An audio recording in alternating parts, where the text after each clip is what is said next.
Aí o resultado é a família, é a história, é a finança, é a vida espiritual, tudo isso restaurado para a glória de Deus. E assim nós estamos crendo. Eu chego aqui nesta noite com uma grande esperança. Confesso que eu tenho sido meio que desconstruído por Deus. Parece que eu estou começando novamente sobre a palavra.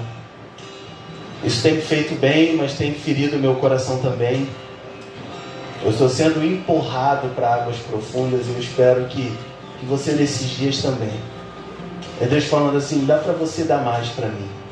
Dá para você avançar mais. E nessa noite de Santa Ceia, Deus me deu uma palavra através do devocional que eu estou fazendo. E está lá no livro de Ruth. Você conhece? Quanto aí fora eles falam que a igreja que é um patriarcado, um machismo. A Bíblia vai relatar a história de uma mulher que foi alcançada de uma forma extraordinária. Que coisa linda que nós vamos ler. Ruth capítulo 2. Nós vamos fazer uma leitura um pouquinho longa, porque a passagem se impede, mas você vai ficar pouco tempo em pé. Aquele que for achando, vai se colocando de pé, por favor. A gente vai ler dos versos 1 a 18 do capítulo 2. Ruth, bem ali depois de Juízes. O livro se passa nesse período, está dentro do período dos Juízes. Essa história linda que me fez chorar esses dias. É um período difícil do povo. Vamos ler. Ruth capítulo 2, versículo 1 diz assim: Noemi tinha um parente por parte do marido e era um homem rico e influente. Pertencia ao clã de Elimeleque e chamava-se Boaz. Ruth, a moabita, disse a Noemi: vou colher espigas no campo daquele que me permitir. Vá, minha filha, respondeu-lhe Noemi. Então ela foi e começou a recolher espigas atrás dos ceifeiros. Casualmente, grave isso, entrou justo na parte da plantação que pertencia a Boaz, que era do clã de Elimeleque. Naquele exato momento, Boaz chegou de Belém, saudou os ceifeiros: o Senhor esteja com vocês. Eles responderam: o Senhor te abençoe. Boaz perguntou ao capataz dos ceifeiros: a quem pertence aquela moça? O capataz respondeu: é uma moabita que voltou de Moabe com Noemi. Ela me pediu que a deixasse recolher espigas junto aos feixes após os ceifeiros. Ela chegou cedo e está em pé até agora. Só sentou-se um pouco no abrigo.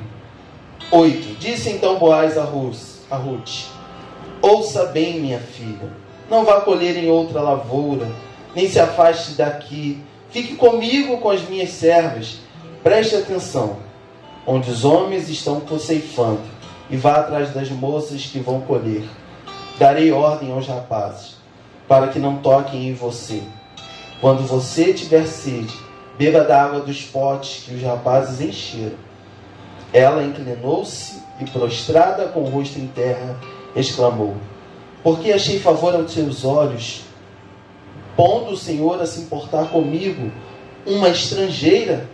Boaz respondeu: contaram-me tudo que você tem feito por sua sogra, depois que você perdeu seu marido, como deixou seu pai, sua mãe e sua terra natal para viver com um povo que você não conhecia bem.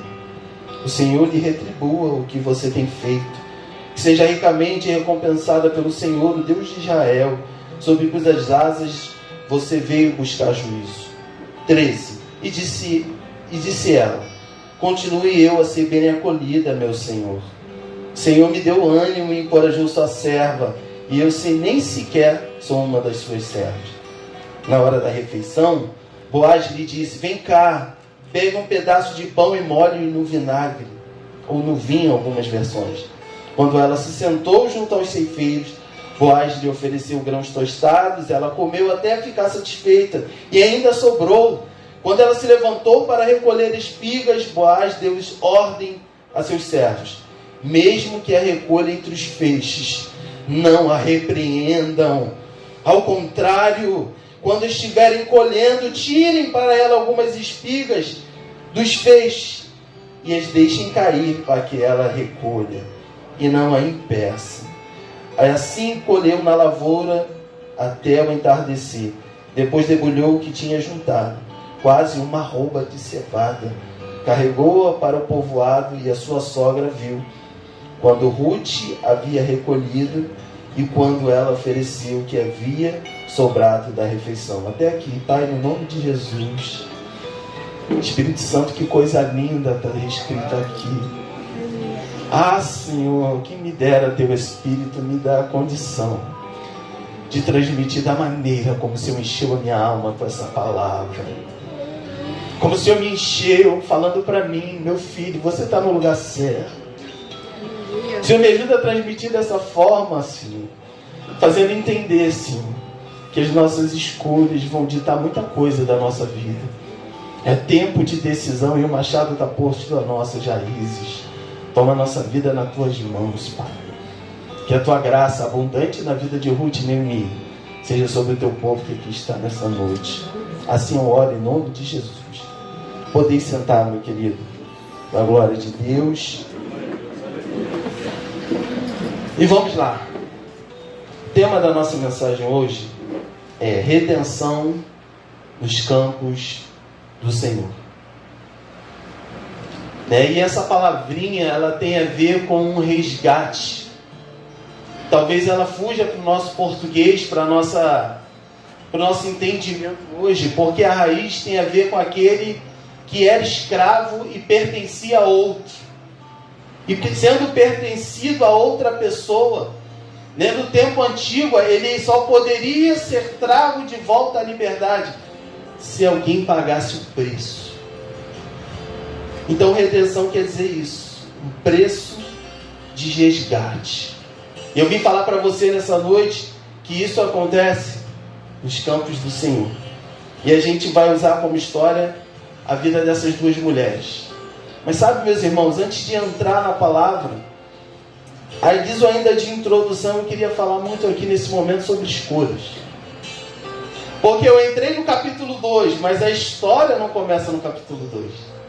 Essa história é tão maravilhosa, ela vai começar lá no capítulo 1, nos versos de 1 a 5. Porque a Bíblia vai falar que o contexto que eles estão é difícil. Porque eu não sei se você se lembra, mas Juízes, o povo está oscilando muito. Uma hora o povo está com Deus, outra hora o povo vira as costas e Deus envia juízo. E eles pedem socorro, Deus envia um juiz para trazer misericórdia para a vida deles. Então era um tempo extremamente difícil para o povo de Israel naquele momento. E no versículo 1 ele vai falar assim, na época dos juízes houve fome na terra. Um homem de Belém de Judá, com a mulher e os 2 filhos, foi viver por algum tempo nas terras de Moabe. Então, para a gente entender, no capítulo 2, que Noemi e a sua nora estão retornando para Belém, a gente precisa ficar muito claro que mais escolhas trazem consequências terríveis para o nosso coração. Porque o desenrolar aqui é que eles até vão para Moabe. Belém quer dizer casa do pão. Engraçado, falta pão na casa do pão.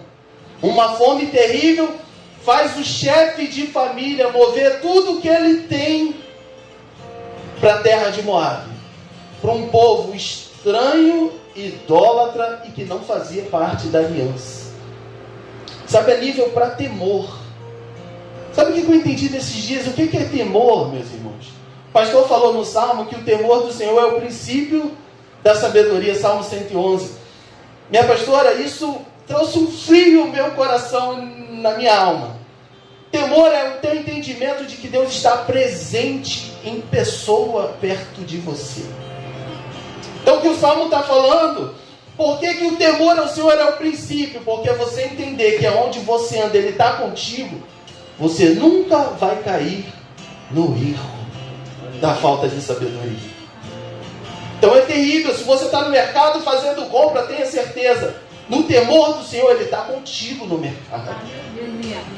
Se está muito difícil as tuas emoções, a depressão está batendo, entenda que até em meio às tuas dores, Ele está presente. Se você tem temor, Ele está presente contigo.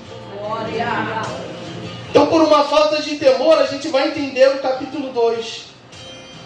Sabe, isso é muito duro.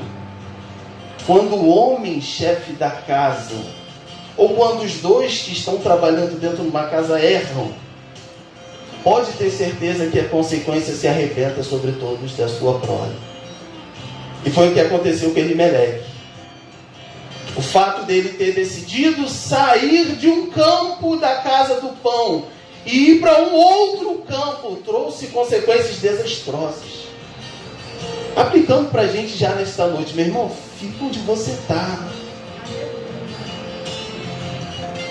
Olha bem ao redor se isso aqui não é casa do pão. Você vai olhar, você vai ver muita imperfeição, mas pensa direitinho.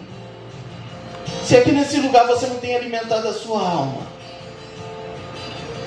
Sabe, eu tive pensando as escolhas da minha vida e eu poderia aqui estar falando para você um monte de cicatrizes que eu carrego andando pelos campos de Moabe.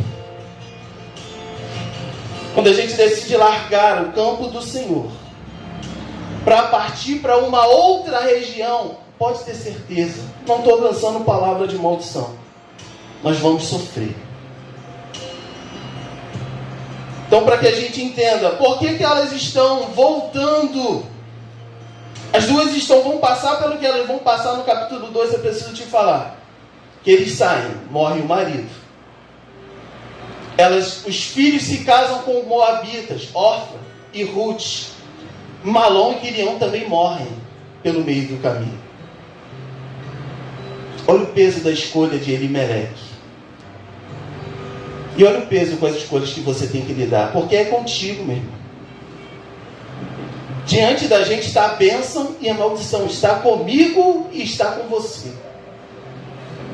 Uma tarde, uma noite de oração nós falamos. Se a gente quer ter autoridade por São João, teu coração tem que estar preso em São João.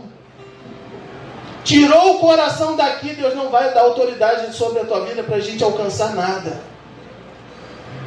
Porque parece que nós somos muito consumistas. Se a cidade já não tem paz, não tem lazer, então não presta. Eu vou para outro lugar. Cuidado.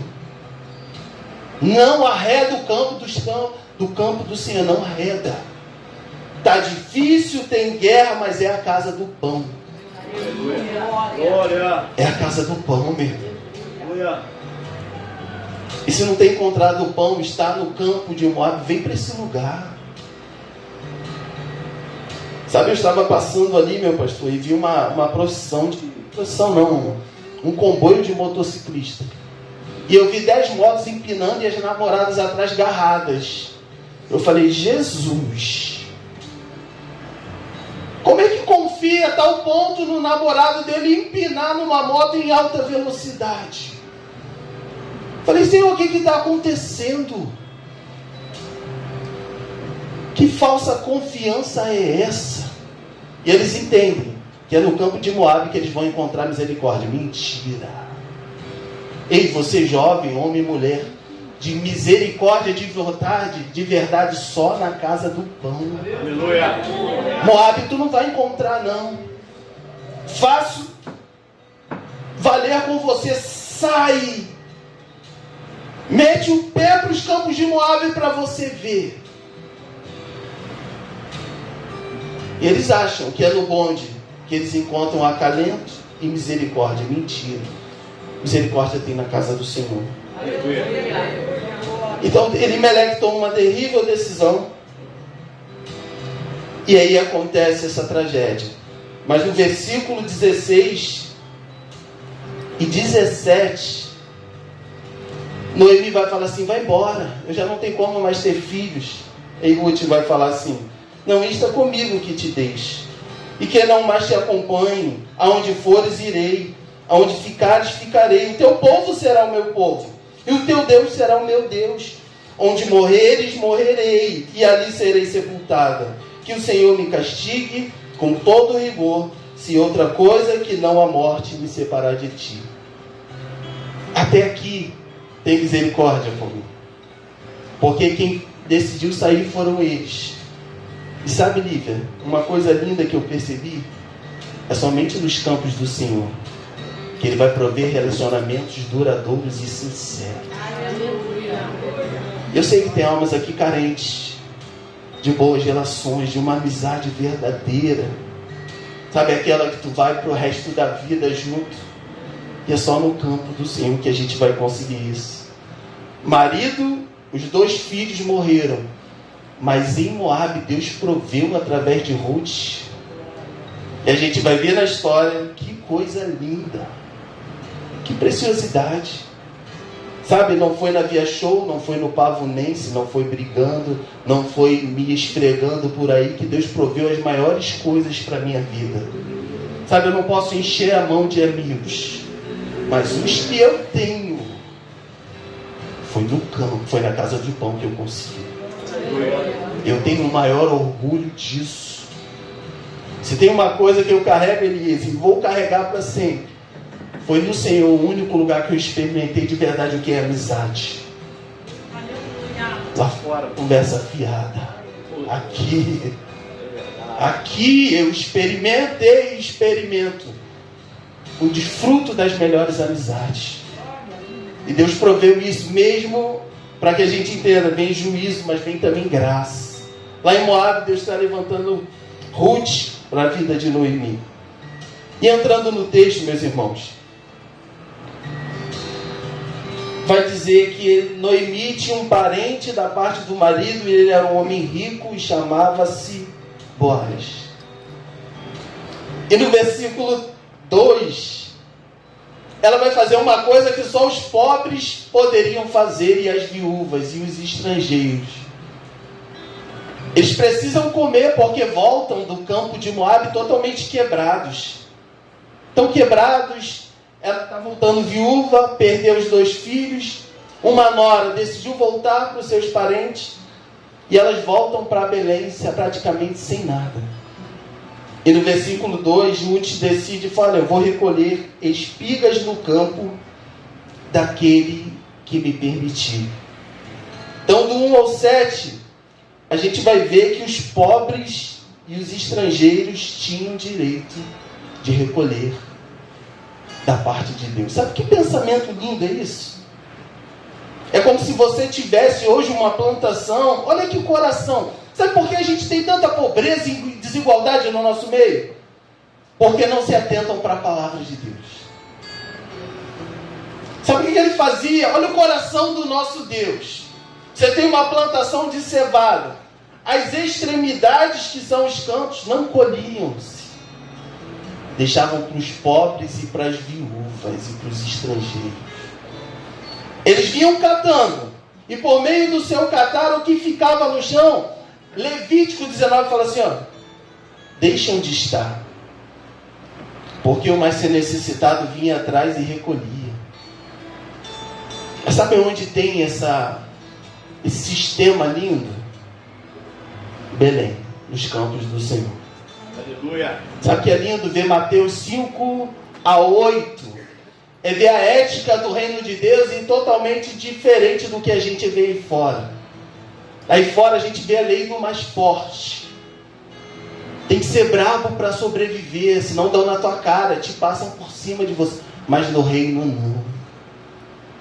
No reino foi você que plantou e trabalhou, deu fruto. Agora você tem que deixar para quem precisa também. Olha o coração de Deus. Olha o coração de Deus. Fica com a imagem deles saindo dessa terra e indo para outro lugar. Porque não enxergavam que no local que estavam, Deus iria entrar com providência e resgatá-los daquela situação difícil. Meus irmãos, a minha oração seja, Deus, o agir do Espírito seja tão profundo que as escamas dos teus olhos caem. Se você ainda não entendeu e tem uma vivência com o Senhor na presença dele, é porque ainda tem algo impedindo. É porque você ainda não entendeu que esse é o único lugar para descanso para a sua alma. Esse é o único. Meu Deus. E aí mais à frente vai falar assim, ó: no versículo 3. Então ela foi recolher espigas atrás dos ceifeiros e casualmente entrou justo na plantação que pertencia a Boaz. Aqui encheu meu coração, porque a gente às vezes acha que a nossa vida está totalmente perdida, está ao léu. A gente acha que não temos destino, não iremos chegar a lugar algum. E olha para a vida, a situação dessas duas quebradas. E ela fala assim, olha, vou fazer aquilo que o pobre pode fazer. Catar grãos atrás dos trabalhadores. E o primeiro lugar que Ruth vai é a plantação de Boaz. E a Bíblia está com um joguinho de palavra que ela vai falar assim, ó, casualmente nada. Providência de Deus, meus irmãos. Você ainda acredita nisso nesses dias? Você ainda crê que Deus, Ele do alto dos céus, vai prover nisso aí que você está precisando? Você ainda acredita nesses dias que Ele é provedor para a dor que você sente? Que Ele é provedor para esse casamento que está falido? Você ainda crê nisso? Será que nós cremos nisso? Eu não acredito em coincidência. O pastor fala isso. Eu acredito em Jesuscidência. É Deus mexendo com tudo. Quando elas pisam no lugar certo, está aqui o segredo. Sabe por que muita coisa travada da nossa vida que não anda? É porque não voltamos para o lugar que Deus estabeleceu. Se não estamos no lugar que Ele estabeleceu, não tem resgate. E não vai ter redenção, meus irmãos. Tem coisa que não dá. Eu queria que Deus te abençoasse fora da posição como você de repente possa estar, mas eu não posso te garantir isso. Eu só posso garantir, Raiane, se vocês estiverem na posição que Deus estabeleceu. Não tem eu achar forçar a vitória se eu estiver em outro campo. Não tem. Infelizmente, não tem. Então ela vai casualmente colher na plantação de Boaz. E mais à frente vai falar que no exato momento que ela está colhendo, Boaz chega. Sabe, eu queria que ficasse muito claro o quanto Deus é Deus de providência. Eu vou adiantar um pouquinho. Sabe quem é a figura de Boaz? Boaz no hebraico quer dizer o Goel. Lá em Levíticos tinha uma lei no ano do jubileu, que aquele que estivesse endividado, tivesse perdido a sua posse, afundado em crise, no ano do jubileu se levantaria um resgatador. Um parente que teria todo o direito de tomar aquela vida, propriedade, tudo, e resgatá-lo de volta. A providência de Deus é tão absurda que aquelas que estavam largadas em Moabe, agora através da providência, vão parar no campo do Goel, do homem justo chamado Boaz. Eu já quero que você vá construindo essa figura. Essa figura, ela é bem conhecida. A gente vai entender no final quem é esse. Quem Boaz tipifica hoje, nessa noite de Santa Ceia, para as nossas vidas? No 7 vai falar assim, olha, ela me pediu que deixasse recolher e juntar espigas entre os feixes, após os ceifeiros. Chega cedo, está em perto agora, só sentou-se um pouco. Sabe, naquele tempo, as mulheres eram muito molestadas e perturbadas. Mas só no campo certo, Ruth e Noemi encontram alívio para suas dores. Eu vou forçar e vou falar muito sobre isso. Sabe o que está queimando aqui no meu coração? É que Deus quer dar descanso a muitos aqui nessa noite. Aleluia. Posso te fazer uma pergunta bem direta? Eu não quero resposta. Você não está cansado, não? Sua alma não está cansada, não? Está cansado de bater essas mãos e ferir ela no murro de ponta de faca, não? Onde está doendo resistir tanto à vontade de Deus para a tua vida? Pensa nisso. Pensa nisso nessa noite. Versículo 8. Acompanha comigo. Nós vamos ficar presos aqui. Acompanha comigo o verso 8. Disse então Boaz a Ruth: ouça bem, minha filha, não vai colher noutra lavoura, nem se afaste daqui. Fique aqui com minhas servas. Preste atenção onde homens estão ceifando, e vá atrás das moças que vão colher. Darei ordem aos rapazes, para que não toquem em você quando tiver sede. Beba da água dos potes que os rapazes encheram. Paulinho, me lembrei de você nessa versículo aqui, essa tarde. Porque já existiam umas mulheres, umas servas preparadas para a plantação de Boaz. E quem colhia atrás dos trabalhadores eram elas. Aí vem a graça de Deus para bagunçar tudo. Traz uma mulher lá de Moabe. E na providência de Deus coloca ela na plantação do Goel, do homem chamado Boaz. E agora não é só poder colher atrás dos trabalhadores. Ela vai beber água no pote daqueles que trabalharam para encher. E ela mesma não fez nada. Sabe o que é isso, Paulo? A graça de Deus.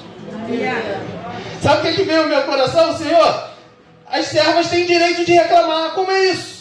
Chegou agora, já vai sentar na janela. Mas é assim que a graça faz. Quando você pisa na plantação dela, ela te carrega e te conduz até o centro da vontade de Deus. Sabe qual é o nosso trabalho nessa noite? É só estar no lugar certo. Olha o que a providência faz, coloca uma mulher que nem digna do pacto de Israel era, para o centro da vontade de Deus. Meu Deus. Que coisa forte. Sabe o que é usufruir daquilo que outros trabalharam? Já pensou nisso? Receber sem se esforçar. Só a graça faz isso, pô. Terrível, eu fico nos meus adjetivos absurdos, eu chamo isso aqui de absurdo. Eu não entendo isso. Que valor tinha a Moabita para que Deus fizesse tudo isso sobre a vida dela? E olha o que ele vai falar, olha, deixem ela. Deixem a minha Moabita trabalhar, deixem a estrangeira trabalhar. Não somente deixe, encham o pote para que ela beba. Como se Boaz falando assim, olha, ela precisa ser saciada na sua sede. O problema é eu e você entendermos isso nessa noite. Que existe uma fome e uma sede dentro da gente. Você pode colocar a tua empresa, pode colocar o teu sonho, pode colocar a pessoa que você ama e não cabe, fica vazio. Fica vazio porque a única coisa que preenche o coração do homem é a própria presença dele. É a própria presença. Aleluia. Então do 8 a 12 a gente vai começar vendo que Ruth acha benevolência. E no versículo 10, ela vai se intitular, vai falar assim, tem alguma coisa errada comigo. Peraí, eu não estou acreditando que está acontecendo tudo isso comigo, porque eu sou estrangeira. É o que ela vai falar no fim do versículo 10. Aí Boaz vai falar assim para ela: contaram-me tudo o que você tem feito por sua sogra, depois que você perdeu o seu marido, como deixou seu pai, sua mãe e a sua terra natal, para viver com um povo que você não conhecia. O Senhor lhe retribua o que você tem feito, e que seja ricamente recompensado pelo Senhor, Deus de Israel, sob cujas asas você veio buscar refúgio. Aleluia! Meus irmãos, Marcos 10:30 diz assim: respondeu-lhe Jesus, digo-lhes a verdade, ninguém que tenha deixado casa, irmão, irmãs, mãe, pai, filhos ou campos, por causa de mim e do Evangelho, deixará de receber 100 vezes mais já no tempo presente, casa, irmãos, irmãs, filhos, campos. E ele vai falar algo interessante. Te dou 100 vezes mais se você abrir mão por mim. Mas tudo que você receber ainda pode te causar problema. Que ele vai falar assim, ó, e com eles perseguição. Mas na era futura, a vida eterna.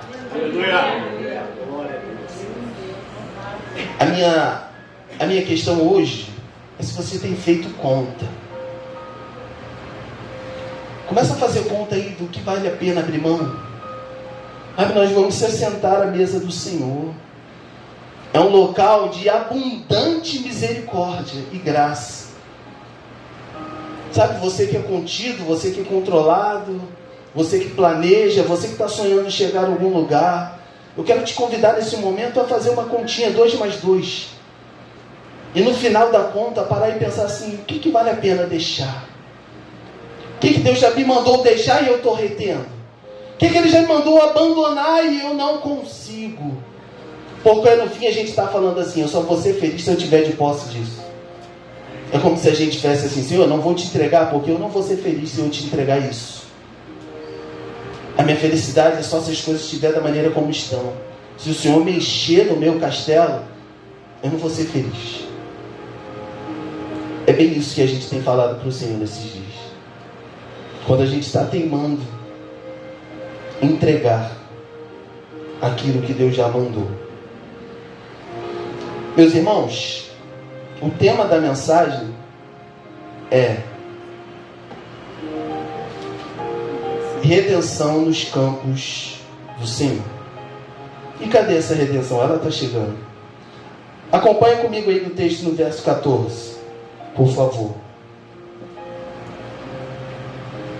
Diz assim, ó, na hora da refeição, Boaz lhe disse: venha cá, pegue um pedaço de pão e molhe-o no vinagre.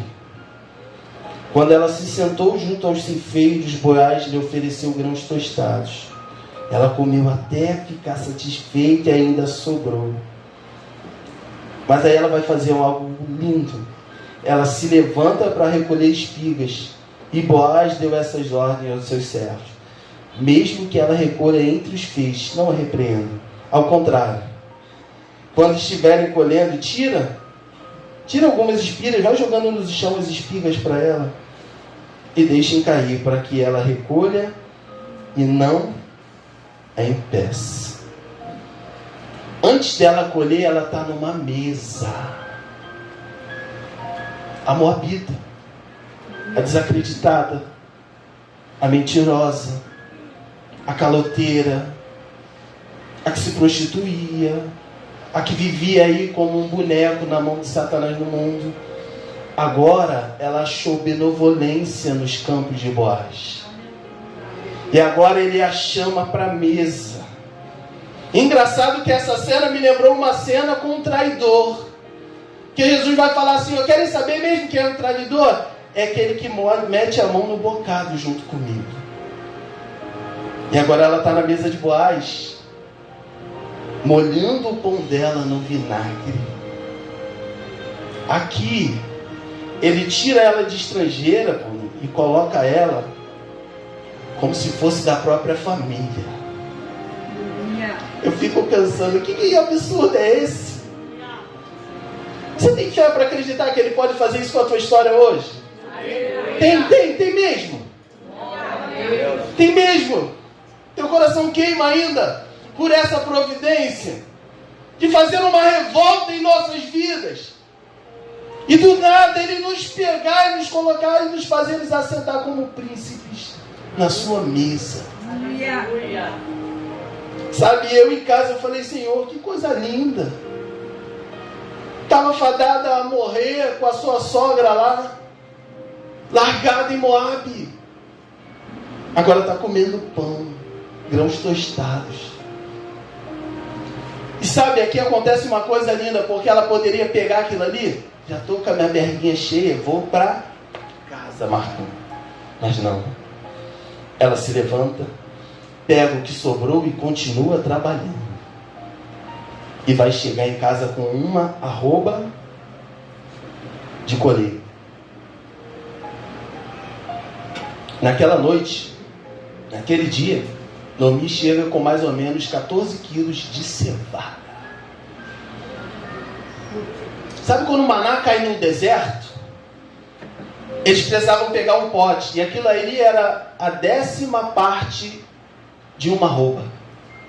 Tem noção do que ela colheu nos campos de Boaz? Uma pessoa comia um pote um dia inteiro, ela consegue 10 vezes mais no campo de Moab. E Deus está falando aqui, o que eu tenho é seguro e abundante. Mas não vai comer em outra mesa, não. Decide qual mesa você vai comer nesta noite. É migalha que a gente quer mesmo?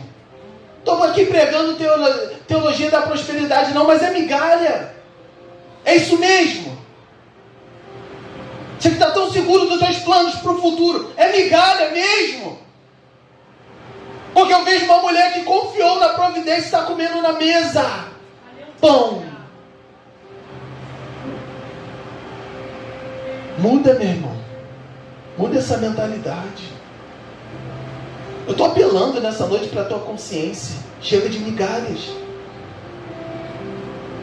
Sabe, a gente tratou nessa manhã aqui um pouco sobre a blasfêmia com o Espírito Santo, falando que Deus tem um limite para perdoar o pecado do homem.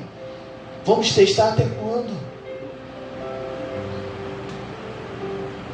Tem um limite. Deus está falando nessa noite, limites existem. Lá fora está falando que não tem. É relativo, coisa nenhuma, mentira. Mentira. É tanto mentira que você não vê ninguém toda hora se jogando dos prédios, porque a gravidade puxa. Limite. Gravidade é um limite para o homem. Então, se tem gravidade nas leis físicas e naturais, por que aqui não pode no Evangelho? Tem limite. E eu espero muito que você entenda isso nessa noite. Finalizando, vai lá para o capítulo 4. Eu queria falar do 3, mas não vai dar tempo. Que coisa? O 3 é uma coisa assim, lá em casa. Sabe? Ela vai ouvir um conselho da sua sogra. Vai falar assim, olha, quando o Boaz chegar do trabalho cansado, desforrar o pezinho, desforra o pé dele, deita pertinho. Que coisa linda. E ali ele vê aquela mulher. E ali ele decide cumprir o seu papel de Goel. E a gente vai ver o Goel agindo agora no capítulo 4. Versículo 2 diz assim, ó. E aí tinha um problema, meus irmãos. Ele era o parente resgatador, mas tinha um outro. E agora a gente vai ver na mão de quem Ruth vai ficar. De qual parente? Versículo 2 diz assim, ó. Boaz reuniu 10 líderes da cidade e disse, sentem-se aqui. E eles se sentaram. Isso fora da cidade, você vai entender. Depois disse ao resgatador, que são os dois, Noemi, que voltou de Moabe, está vendendo um pedaço de terra que pertencia ao nosso irmão Elimeleque. Pensei que devia apresentar-lhe o assunto. Isso é Boaz falando para o outro resgatador, na presença dos líderes do povo, e sugerir-lhe que adquira o terreno. Se quiser resgatar esta propriedade, resgate-a. Se não, diga-me, para que eu saiba, pois ninguém tem esse direito a não ser você e depois eu. Aí o resgatador vai falar assim, ó, deixa comigo, eu a resgatarei, responde ele, ainda no versículo 4. No 5, porém eu lhe disse, no dia em que você adquirir esta terra de Noemi e da Moabita Ruth, estará adquirindo também a viúva do falecido, para manter o nome dele na sua herança. 6. Diante disso, o resgatador respondeu, nesse caso não poderei resgatá-la, pois porei em risco a minha propriedade. Resgate-a você mesmo, eu não poderei fazer. Ele está na porta da cidade, assim como o nosso Senhor, fora dos muros de Jerusalém, efetuou a obra. E o outro vai falar assim, não, até eu quero a terra. Mas ele vai falar assim, você quer a terra, mas faz o seguinte, vai levar a moabita junto. Aí ele dá um passo para trás e fala assim: opa, me identificar com uma estrangeira, ainda com uma estrangeira fora do povo da aliança, não quero. Aí o resgatador vem e não está preocupado com a sua fama, e não está preocupado com o que vão pensar dele. E ele vai falar assim: já que você não quer, então faz o seguinte, eu vou tirar o meu sapato e você tira o seu. Está firmado o pacto da nossa aliança. Eu serei o resgatador de Ruth e Noemi. Sabe o que a gente estava falando na EBD? Que a gente não entende a graça? É porque esse sinal de tirar os pés, ele está falando assim: olha, eu estou abrindo mão para resgatar. Sabe, se Ruth fosse uma princesa, Diaconisa Simone, uma linda rainha, não, uma moabita. Sabe, é assim comigo e contigo, valor algum. Quando ele decidiu cumprir o papel de Boaz em nossas vidas, estávamos sujos, podres, fedidos em nossos pecados e delitos. E ele foi o único que assumiu a minha e a sua sujeira. Que amor é esse, Marcão? Que absurdo! Só me faz a reagir mais diante do Senhor, meus irmãos. Eu não entendo esse amor, meu pastor. Então me fala assim, olha, fora da cidade, ele fala assim: eu prefiro meus pés no chão ao ver essa moabita perdida. Prefiro os cravos em minhas mãos e meus pés e coroa de espinhos, ao ver aqueles que eu amo perdidos indo para o inferno. Por isso, só tem um lugar para ter redenção, é nos campos do Senhor. Não vai para outro lugar não, meu irmão. Cristo é o nosso verdadeiro Goel. Sabe, o pastor hoje falou todinha a minha mensagem. Quando eles cantaram aquele louvor: e no partir do pão, os nossos olhos se abrem, reconhecemos quem tu és. Sabe que coisa linda tem ali? Fiquei em casa: Senhor, por que no meio do caminho o coração só queimava? Eles só vão reconhecer quem é Jesus quando ele entra. Eles insistem. Jesus faz assim, ó: a casa é aquele. Ele faz assim: não, eu vou mais adiante, ia nada, querendo ser convidado. Ele não vem. Jesus volta lá no final de Lucas capítulo 24, quando ele entra, que ele toma um pão e dá graças. A Bíblia vai falar no próximo versículo que os olhos deles se abrem. Sabe, a gente vai se assentar à mesa daqui a pouco.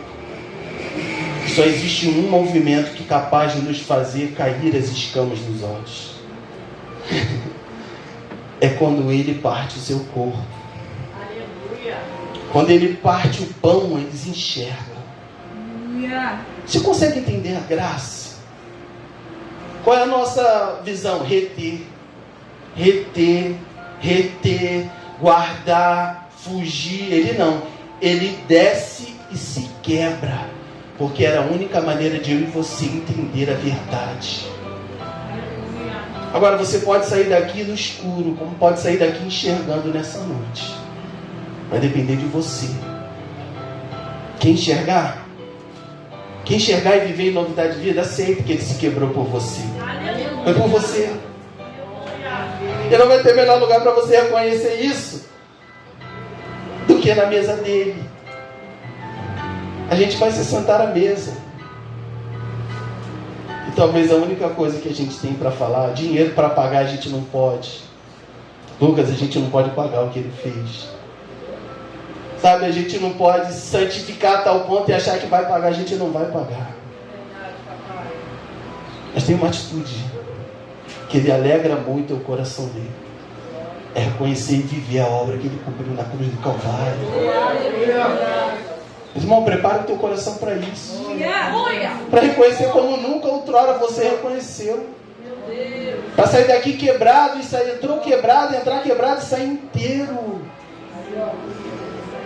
Eu estou suplicando isso. Boaz, um tipo de Cristo. Aquele que se assemelhou, Elias, meu irmão, com as nossas mazelas. Que Deus abençoe poderosamente essa palavra ao teu coração.